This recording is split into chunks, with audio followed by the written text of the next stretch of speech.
Hey guys, we have some crazy things going on with POTUS and all this litigation in all of the swing states.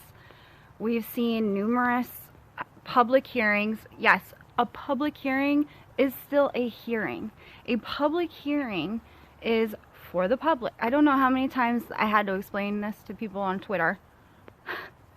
But a public hearing means it's a hearing for the public.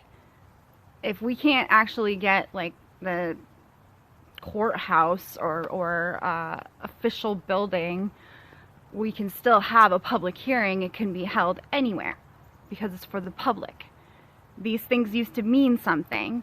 And Senate hearings are pretty much the same thing. A lot of times they're basically a public hearing too. Nobody swears. All of these different public hearings they had witnesses who had signed sworn affidavits, which means that if they were caught lying, they could go to jail for it. So these people are completely aware of this. If I had to go over all of the voter fraud, I would run out of space on here to tell you. We've got dead people voting. We have people voting who have moved and voted twice because they voted in another state too. So we've got duplicate voting. We have people who voted who didn't ask for an absentee ballot, who went to vote and turned out, I guess they had already voted, even though they hadn't. Nobody has been able to explain to this girl in Georgia how or why somebody already voted for her, asked for her absentee ballot, filled it out clearly, and then voted. And it wasn't her. So she's tried to get answers and no answers so far. We have ballot dumps of like 100,000 plus ballots, 98% for Biden at very strange points in the early morning, which makes no sense because all of these Democrat-run cities in these swing states have these weird ballot dumps. And they stopped counting, I think, right around 10 o'clock or something. Sent people home. They said, oh, we're done counting. Come back at 8 o'clock. There were only a couple of Republican people there to keep an eye on the counting, which doesn't make any sense to me. How come in all of these swing states, in these cities that we had problems with, we only had a few Republican observers and poll watchers? It doesn't make any sense to me. If you really have that many stations of people counting and that many scanners and that much going on, you should have a lot more than 2 people from one party watching all of this and making sure that they're not up to any sort of shenanigans or people aren't making mistakes. Let's say that that's not even fraud. It's just a mistake, an accident. Like they said in, goodness, there's so many of these different trials. I think it was Georgia that they said they were doing the recount, and one of the poll watchers for the recount heard call back as to how many votes for Biden, how many votes for Trump. And they heard like 10,000 for Biden and a very small, like 13 or something ridiculous for Trump. And they questioned it and they said, that can't be right. Oh, and they figured out after a little bit of time going through things, oh, it was 1,000 votes for Biden. So we had 9,000 vote difference here, folks. That's huge. That's Georgia.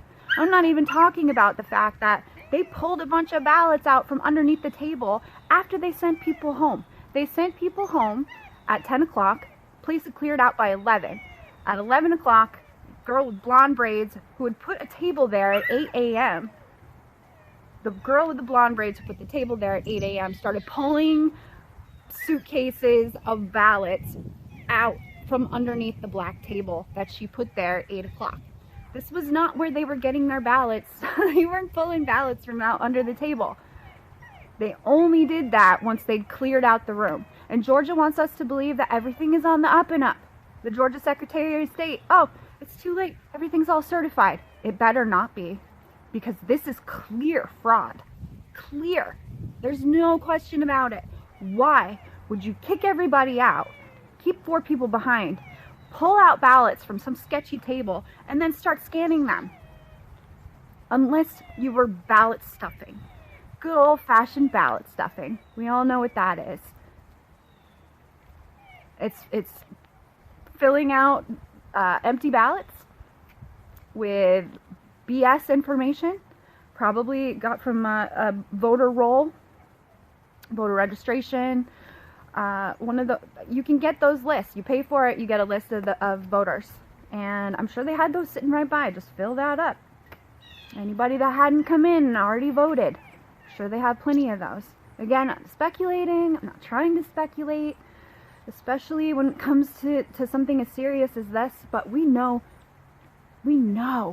something very, very strange went on. And if the statisticians that gave their information, an affidavit, a sworn testimony, if they are saying that Dominion seems to have had some sort of ratio built into the algorithm, for every vote, 1.3 for Biden and like 0.7, 0.4, something like that for Trump. If they did that, which it sure seems like it, because one vote doesn't equal a fraction. It doesn't equal more than a fraction. It doesn't equal less than a fraction. It is one. And yet, when the vote tally started coming in, CNN and CBS and MSNBC and Fox News and C-SPAN, all of that came in as fractions. That's your proof right there. Something is very, very strange. They should never come in as a fraction. It should come in as a whole number. And if it's not coming in as a whole number, it sure sounds to me like something was implanted in the machine to have it read fractions. A vote as a fraction, or more than one. So 1.3 for Biden and 0.7 or something like that for Trump. Very, very strange. And Sidney Powell and Lynn Wood, they had basically a Trump rally without Trump in Georgia to talk about the election fraud there.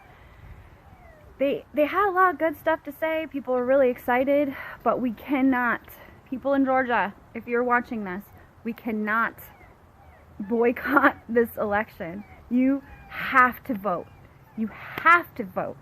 Because if you don't vote, then we're basically giving the votes to the Democrats.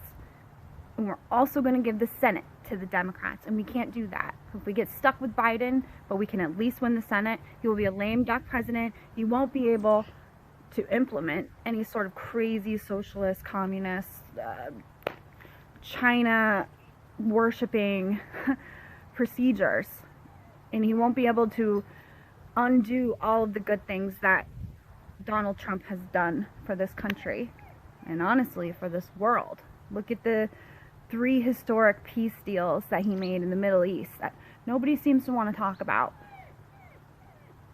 But I feel like a lot of people that are anti-war, had they known, they probably would have voted for Trump. Let's keep this peace thing going, right? Keep the peace train going. Instead, we're going to have Biden. And he ain't on no peace train. What's the opposite of that? He's on the war train. He's on the war express.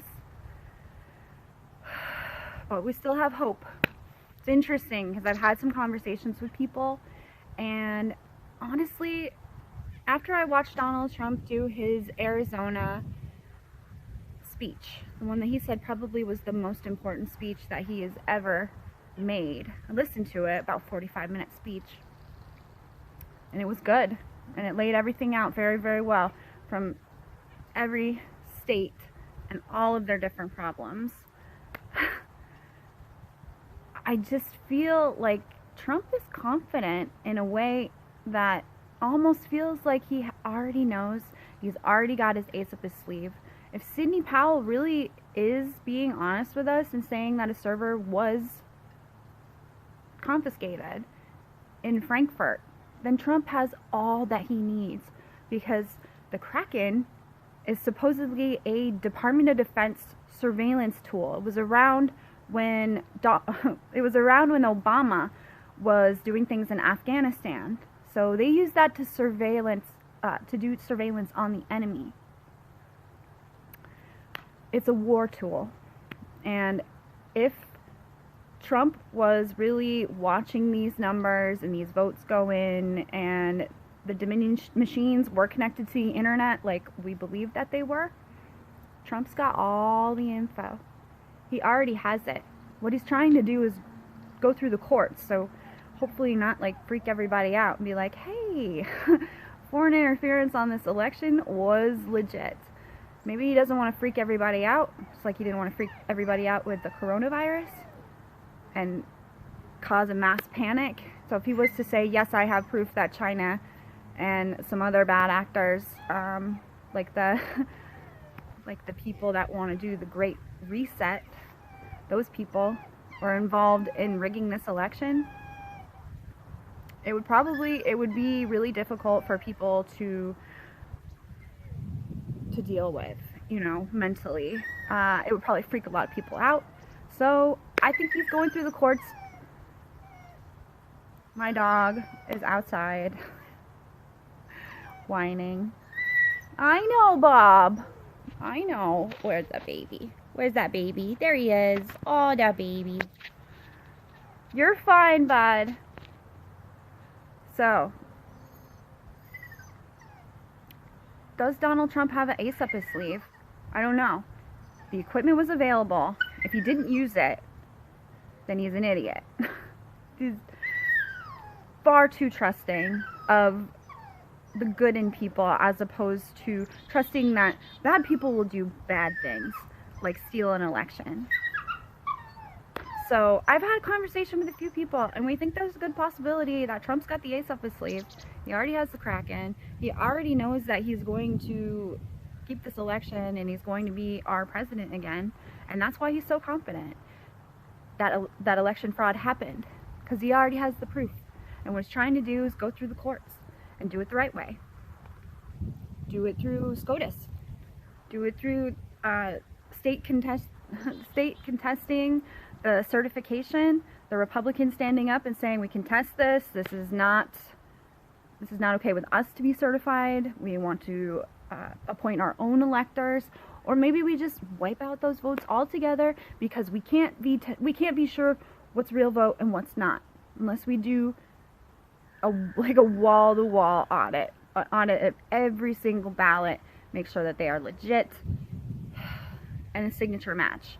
And we need to confiscate those Dominion machines so that we can do a forensic analysis on the metadata, because all that stuff's left behind, which is why they're trying to wipe the machines in Georgia. They're trying to wipe the machines from the information. They're trying to do like what Hillary Clinton's people did when it came to the emails. Now, I don't know if they're smashing machines, but I have seen some Twitter video of all of these machines and CPU units, and they're all like wrapped up, and they're going to a crusher. Oh yes, they're going to get crushed. But you know what's beautiful about information is it can survive. Just because you crush the machine doesn't mean that you've gotten rid of the black box. You know what I mean? Like the plane crashes, but the black box survives. Could be that too. Even if you try to crush a whole bunch of machines, there's a good possibility that the CPU might be able to save some form of the hard drive. Or maybe somebody left a flash drive in there or something like that. People make mistakes all the time. So again, this is me saying, don't give up. Hold the line. Let's have faith in our president. I'm not going to say he's playing 4D chess, because I really don't know. But I am going to say, I hope he's playing 4D chess. I really do. And I hope he's got the goods. And I hope that this information comes out. Bill Barr, pretty disappointed in you. I think you kind of fooled me. Either that or you're part of this 4D chess thing. I don't know. I really don't know what to think. I thought you were a cool dude. I thought you were funny. I thought that when they did the congressional hearing with you, I thought you were on our side. I thought you were a good person. Now I really don't know what to think. And maybe you fooled me. Maybe everyone fooled me. Maybe Sidney Powell is a plant. I don't believe it, but I'll put that possibility out there. Are Sidney Powell and Lynn Wood really doing good things for us? Like trying to get to the bottom of this fraud? Or are they plants? Lynn Wood donated to both Democrats and Republicans. So I'm going to say I have faith in Sidney Powell. I have faith in Lynn Wood. Sidney Powell, she represented Flynn, and we heard what Flynn said. Flynn said that there is something to this. And let's see what happens, guys. Don't give up hope. Don't you swallow that black pill yet, okay? There's always hope. We got lots of time left. Thanks for watching.